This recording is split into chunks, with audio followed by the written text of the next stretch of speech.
Today is Pentecost Sunday. As I said earlier, it's the day in which we remember how the Spirit of God came into the church and made the church a living entity. It's the day that God brought life into the church. It's often referred to in Christian circles as the birthday of the church. But actually, if we look at the book of Acts, in Acts chapter 1, just before our reading, which came from Acts chapter 2, the chapter before, what we see is there was, in a sense, already a church. In the sense that there was already 120 Christian believers gathered together in Jerusalem. Those believers were not only gathered together, but they were praying together. What's more, they'd made a decision in Acts chapter 1 to appoint a person from one of their number to take on a leadership role in the church. So to call Pentecost the birth of the church takes a little bit of explanation, because the church already existed in one sense before. It already existed as an organisation, if you like, as an institution. So what's the significance of Pentecost? Well, the significance of Pentecost is that it was on that day that God breathed life into that entity, into that institution. Without Pentecost, the church is no more than just an organisation. To help us to understand this passage this morning, what I'd like us to do is to imagine what it must have been like to have been one of those 120 Christian believers gathered together in Jerusalem on that day. I'd like us to imagine what they would have heard, to imagine what they saw, and to imagine what they experienced, what they heard. It said in the passage that if people at home wouldn't mind just muting yourselves so that we don't get feedback coming through here in the church. What they heard was described in the passage that Deborah read to us as like the sound of a mighty wind. Now, I've got to be careful how I do that this morning, but normally I might ask, what does wind sound like? And everybody, I suspect, would blow. Well, we can't do that this morning. We're wearing face masks. We're in a coronavirus pandemic. And Matt Hancock, the health secretary, would not be very pleased with us if we all blew, because the infection risk is far too great. But you know what I mean? We would make the sound of wind by a blowing, by exuding breath. And actually, that's a helpful imagery, because in New Testament Greek, the word for wind and the word for breath have the same root. They come from the same word. So what they heard was like a mighty breath coming upon them. Now, what was the significance of that? You know, whenever we in the Bible come across something and we're not quite sure what it means, a good approach is to ask ourselves, well, where in the Bible have we come across something like this before? A breath, a sudden exhaling of air that we know gave life to the church. Well, actually in Genesis chapter 2. In Genesis chapter 2, we've got the creation story. And in the creation story, God created the first human being. He created Adam. If you like, he constructed Adam. So Adam was there, made by God. Well, at least all the structure of the human body was there. All the chemicals were in the right constituency, and there was a body there, but there was no life in it. And what it says is that it was God who breathed life into Adam. And it's that same breath that we've got into Pentecost. Now, not just breathing life into the first person, but that breath breathing the life from God into the church. And if you like, that's what makes the church a living entity more than an institution. And actually, the passage describes that breath as a mighty wind, a strong blowing. Now, this wasn't some sort of minor little thing that can be missed. It's a strong blowing. I don't doubt there's probably many of us here who've had the unfortunate, in many ways, experience of visiting somebody in hospital who's very ill. And you know how they're breathing, but because of the extent of their illness, they're breathing very lightly, with little breathing. Well, contrast that to maybe an athlete who's just finished running the race. They surge forward, they break the ribbon, and well, they take enormous, great breaths, don't they? And that's more the imagery here. God breathing great breaths of life into the church. That's what those people on that first Pentecost Sunday heard. What did they see? Well, they saw, it says in our passage, what looked like flames or tongues of fire appear and settle on each of them. Like flames or tongues of fire appear in the air and then settle on each of them. Now, what was the significance of that? Again, it's helpful to think, where have we seen something like this before in the Bible?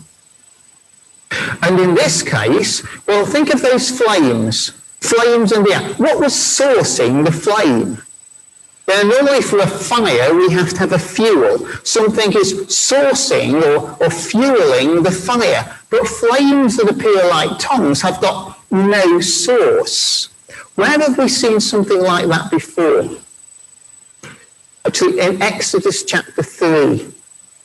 In Exodus chapter 3, we find Moses. Moses, right at the start of that book, or near the start of that book, out in the desert tending the sheep of his father-in-law. And he sees a bush that seems to be burning.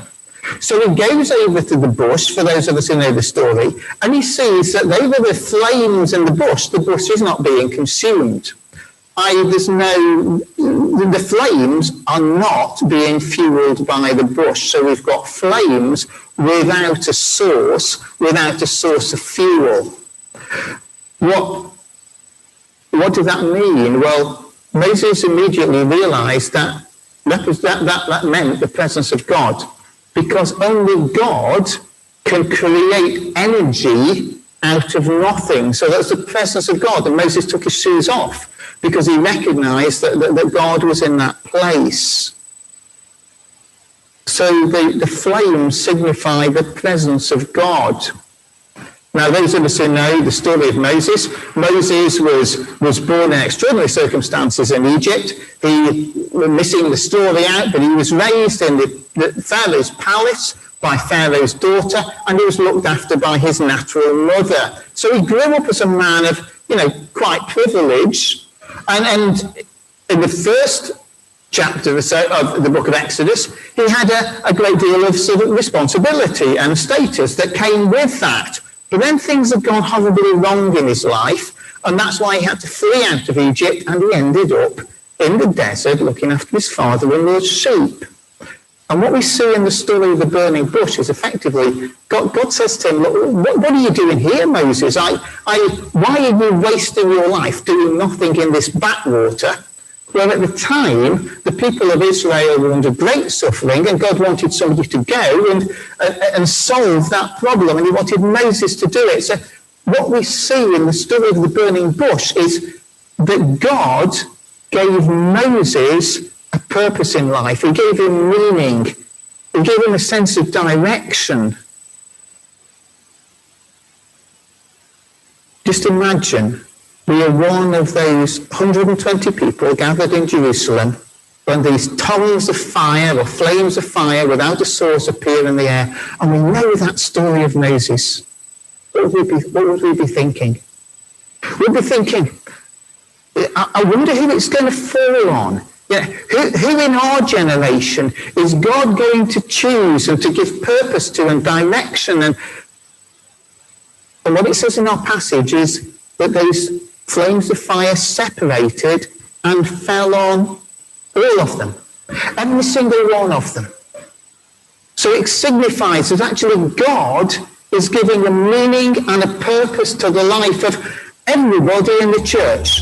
All 120. That's what those 120 people saw. And what did they experience? It's probably the most remarkable of all. What we're told is that they suddenly started speaking in other languages, and Deborah did a remarkably good job of reading out all of those places that people had come from in Jerusalem at that time of Pentecost, which was a festival time anyway, so lots of people had gathered, really from all over the then known world, all speaking different languages.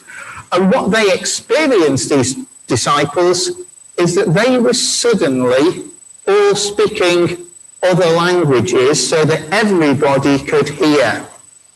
Now, what did it mean? When in the Bible have we seen anything similar to that before? Genesis chapter 11, we're given the story of the Tower of Babel. Basically, people were becoming more independent of themselves, relying on themselves more than relying on God, and this was symbolized by working together to build this great tower to show what they could achieve without God. It was a statement of, we don't need you, we're all right on our own. And what the story goes is that God frustrated that by dividing the languages. So if you say, I don't know, a workman, one of a team of 6 or 8 people, and you were going in every day working on this tower, suddenly you're going one day and the other 6 and 8 were all speaking a different language. What would you do? You'd presumably, after a little bit of bewilderment, start to look around and try and find other people who are now speaking the same language you were and getting together. And so people separated, people became apart. That's the whole essence of that story. What we see here at Pentecost is, if you like, the reversal of that. Now people had all come seeking God, but speaking different languages. The Spirit of God had fallen upon the church, and language was no longer a barrier. People were brought back together. Now, I must admit, when I thought about this earlier in the week, I did think back to my school days. And I just thought how delighted I would have been if before those German tests, God had somehow gifted me with this wonderful gift of speaking another language. It would have been the first time in the whole school career that I handed it in and in a language got 100%. And the teacher wouldn't have believed it. I'd have loved that. But of course, God these days does not gift many people to speak other languages without a great deal of effort and study that goes into that first. But actually,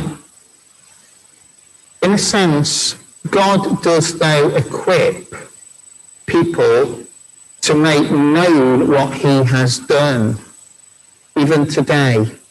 Now, often what we see visibly in the New Testament, people experience today perhaps invisibly. What do I mean by that in terms of communicating what we've experienced of Christ and doing what those disciples in Pentecost were called to do? Well, yeah, there are very few people who are gifted with a language and certainly not without study first. So there aren't many of us who go sharing what we've experienced of Christ with people in another language in a linguistic sense. But actually God does equip us often to communicate effectively in ways that other people can't. And I'm going to be really mean now, and I'm going to pick on our baptism family. I mean, Kat you work in a hospital. I imagine when you're talking in a hospital, you use a terminology and a technical language that I wouldn't understand. But in the context of a hospital, everybody understands it. And I remember, Martin, visiting your house fairly recently and being really impressed, I will say, with that building work that you were doing. And I remember commenting on that bar thing that was strapped across the front of the house, holding things together while you were working below it. Now, I would imagine that on a building site, it's not called a bar thing, is it? I'd imagine it's got some sort of technical name that you would do, because actually, when we think about it, people do speak different languages. Kat speaks medical languages that enables you to talk to people that I couldn't in that way. Martin, you speak building language that I wouldn't understand and I couldn't communicate in that way, but you can. There'll be other people in this church who can speak children's language. There'll be people in this church who can speak youth language. There'll be people in this church who speak accounting language. God does equip us to fulfill that direction, that purpose, that meaning in life that is given to us. What do we see in Pentecost? Simply this, that God brings life into the church. That God gives the church, not just few individuals, but everybody, meaning and purpose in life, and that God equips us to fulfill that role, whatever it is, wherever he's placed us. And it's important that we remember that. It's important that we have a Pentecost Sunday when we realise what happened that day.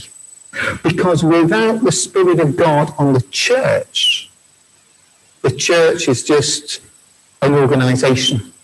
It's just an institution, a dead institution, like so many others.